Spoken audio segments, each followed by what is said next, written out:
Beleza. Boa noite, gente. Desculpa aí os problemas técnicos, eu estava na rua e a tecnologia está contra nós em vários aspectos e aparentemente usar o Discord no celular é muito ruim. Bom, só para me apresentar, eu sou o Pedro Alcântara, sou dublador e diretor de dublagem. Talvez vocês já tenham ouvido minha voz em algum desenho infantil que algum sobrinho de vocês assistia, tipo aquele do Pinguim Azul que cantava, né, do Backyardigans.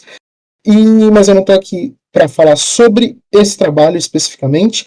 Eu sou um dos representantes do movimento Dublagem Viva, que é um movimento pela regulamentação da inteligência artificial. E eu acho que a gente está na mesma luta, né? Então, essa semana a gente passou por aquela situação do Álvaro, do Meteoro, utilizando aquelas imagens de IA nas thumbnails, que gerou uma comoção muito grande entre os artistas de diversas categorias, porque a gente percebeu que pessoas que a gente esperava que fossem nossas aliadas não necessariamente vão ser, e eu acho que em parte por conta de falta de conhecimento sobre como isso impacta a vida de todo mundo, não só a nossa, né? Talvez eles nem parem para pensar que isso tira o trabalho de alguém. E o movimento Dublagem Viva surgiu no ano passado por conta de contratos que a gente assina quando a gente faz os nossos trabalhos de dublagem. Esses contratos, a cada ano que passa, vêm com cláusulas mais esquisitas e começaram a surgir cláusulas que davam a entender que eles poderiam utilizar nossa voz para treinar máquinas, né? E por isso a gente se movimentou, a gente se uniu, a gente descobriu que o mesmo tipo de movimentação estava acontecendo em outros países. A gente fundou o movimento Dublagem Viva, que é encabeçado pelas associações de dubladores de São Paulo e do Rio de Janeiro. E a gente conseguiu caminhar muito, a gente conseguiu conquistar muita coisa, mas ainda tem muita coisa a ser resolvida. E eu acho que essas coisas que a gente precisa resolver, a gente só vai conquistar com... Nossa, eu tô meio nervoso porque eu sou fã de muitos de vocês, tá? Então, por favor, relevem se parecer que eu não trabalho falando. Mas, enfim, prosseguindo. Acho que a gente só vai conquistar isso com a união com os artistas de todos os campos, quando a gente conseguir convencer todo mundo de que isso é um problema de todo mundo, não só de artista, e por isso eu estou muito feliz por estar aqui. Eu fico nervoso igual o Pablo, eu tenho probleminha de ansiedade. Eu não sei como é que está o tempo aqui para vocês, eu queria saber do pessoal aqui que está ministrando aqui essa reunião, se eu posso contar um histórico um pouco mais aprofundado do movimento, que eu acho que pode trazer mais algumas inspirações para vocês, mostrar o que a gente já conquistou e o que a gente está fazendo nesse momento. Eu posso? É possível? Pode, e eu vou deixar a última palavra com você para a gente encerrar as atividades, Beleza. para a gente deixar a galera cestar, mas pode, porque eu acho fundamental também, galera, a gente entender como outros movimentos que já estão mais organizados, eles já estão nessa luta há mais tempo, eles chegaram quando tudo era mato, saíram abrindo tudo, pois é, a gente tem que aprender com eles também, e essa união é muito importante com eles. Né? Unidade, está tentando fazer pontes, justamente também para a gente aprender a se tornar um coletivo mais forte. Pedro, a palavra toda sua. Muito bem. Bom, o movimento Dublagem Viva começou trabalhando em duas frentes, né? Um dos nossos focos era lidar diretamente com os clientes de dublagem, né, que são aqueles que contratam os estúdios, ou seja, distribuidoras e exibidores, né, como Netflix, Universal, ou até mesmo Globo, por que não, né, empresas de fora do Brasil e aqui do Brasil, e por isso que era importante que o nosso movimento estivesse alinhado com os movimentos dos outros países, né, do United Voice Artists, e a gente queria exigir desses clientes que os contratos que a gente assina tivessem uma cláusula de proteção contra IA, né, uma cláusula que garantisse que a nossa voz não seria utilizada para alimentar a inteligência artificial. A gente conseguiu de muitos clientes, inclusive de alguns clientes grandes, outros que a gente ainda está negociando e um ou outro que está dificultando, mas a gente tinha noção de que isso não seria suficiente para resolver o problema, porque isso não impedia que eles utilizassem a inteligência artificial sem as nossas vozes, o que seria um problema para a gente, porque a gente ficaria sem trabalho, e um problema para qualquer outra pessoa que estaria tendo a sua voz utilizada para alimentar a máquina no nosso lugar. Tanto que o caso do documentário da Globo foi justamente esse. Eles não utilizaram as nossas vozes, mas eles utilizaram alguma fonte que a gente desconhece porque não tem nenhuma transparência. Esse era um dos pontos, né? Essa cláusula do contrato. E o outro ponto, justamente porque a cláusula não ia resolver tudo, era batalhar pela regulamentação federal, que é o que a gente está fazendo neste momento. E essa regulamentação, a gente se baseia nos 3 pilares que foram criados ali pelo pessoal da Espanha, né, pelos atores de voz da Espanha, que são transparência, consentimento e compensação, né?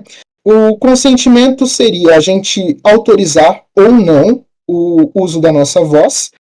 A compensação seria a gente receber por isso algum valor devidamente negociado, e a transparência seria a gente saber para que a nossa voz vai ser usada e por quanto tempo, né? Vai usar por 5 anos, vai ser nesse tipo de produto, nesse tipo de produto e nesse tipo de produto, ou seja, não vai usar minha voz para fazer um discurso de ódio ou para passar desinformação, qualquer coisa do tipo.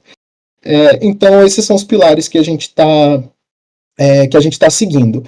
E a gente tem alguns projetos de lei que a gente apoia, né? Os projetos de lei, tem alguns projetos de lei que dizem muito mais a respeito do trabalho do dublador, né? Que nós somos atores, então tem toda a nossa questão sindical que tem que ser resolvida, tem as questões as questões de obrigar que a dublagem brasileira seja feita no Brasil, afinal, a dublagem faz parte da cultura brasileira e não faz sentido a gente produzir cultura brasileira fora do Brasil, né? Não tem o menor sentido. Mas também tem o projeto de lei que é muito complicado, mas que é importante para todo mundo, que é o 2338, que é o projeto de lei que regulamentaria a inteligência artificial e que, na nossa visão, é o caminho que a gente tem que seguir de manter a nossa presença ali para que esse projeto de lei não descambe para coisas esquisitas, como quase aconteceu essa semana. Essa semana a gente fez uma coisa muito legal, tanto dubladores quanto desenhistas e todo mundo que a gente conseguiu mobilizar, que foi encher o saco daquele senador até ele retirar a emenda dele. Mas se vocês acompanharem todo o andamento do projeto de lei, vocês vão ver que tem várias emendas. Então, do nosso ponto de vista, e aí vocês podem refletir sobre isso ser interessante para os ilustradores ou não, a gente acredita que pode ser um desgaste muito grande a gente ficar derrubando emenda por emenda, e o mais interessante talvez seja a gente colar com o relator do projeto de lei para garantir que as emendas que fiquem ali no projeto sejam as mais interessantes, as mais justas e tudo mais. E um dos passos que a gente vai dar para isso é um evento que eu vou convidar vocês aqui neste momento, no dia 17, na próxima segunda-feira, para quem estiver presente em São Paulo, nós vamos fazer uma mobilização ali, uma audiência pública na LESP, que fica ali, se eu não me engano, em Moema. Preciso confirmar, mas nas redes do Dublagem Viva tem lá o convite certinho. E vai ser um evento em que a gente vai apresentar para os deputados quais são as nossas demandas e mostrar nossa força pública, né?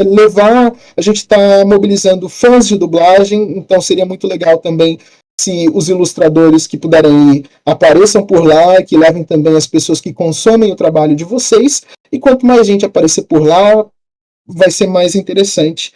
E é basicamente isso. Resumidamente, é nesse pé que o movimento Dublagem Viva está, e agora a gente tem uma união um pouco mais formal com os ilustradores e, quem sabe, talvez os músicos e todo mundo, né? Porque, sei lá, os açougueiros, os advogados, os faxineiros e todos os profissionais, porque todo mundo tem conta para pagar e a IA tá aí para tirar o emprego de todo mundo. Hoje é o meu, amanhã pode ser o seu, e se a gente ficar dando bobeira, daqui a pouco ninguém consegue nada. Fica ruim até para a empresa, né? Porque se ninguém tiver emprego, quem que vai comprar deles, né? Mas esse pessoal não pensa a longo prazo, então a gente tem que pensar por eles. E era isso que eu tinha para dizer. Talvez eu tenha sido repetitivo, eu tenho mania de repetir as coisas. Espero que tudo que eu falei tenha sido produtivo. E vocês podem contar comigo e com todo o pessoal do Movimento Dublagem Viva. Ok? Pedro, obrigado demais pelo que você apresentou para a gente aqui, né? Vocês são uma inspiração de luta para ver como é que vocês têm maturidade para lidar com a realidade do processo legal e quais são as melhores estratégias dentro das possibilidades materiais. É uma coisa que a gente tem que aprender muito e a gente tem que dar a mão e ir junto, cara. A gente tá nessa luta junto. Você pode contar com a gente, eu tenho certeza que todo mundo que está aqui está disposto a lutar junto com os dubladores. A gente vai mantendo essas conversas, vai criando, sei lá, iniciativas coletivas e o que der para ser feito. A gente vai manter essa ponte, o Unidade e o Dublagem Viva,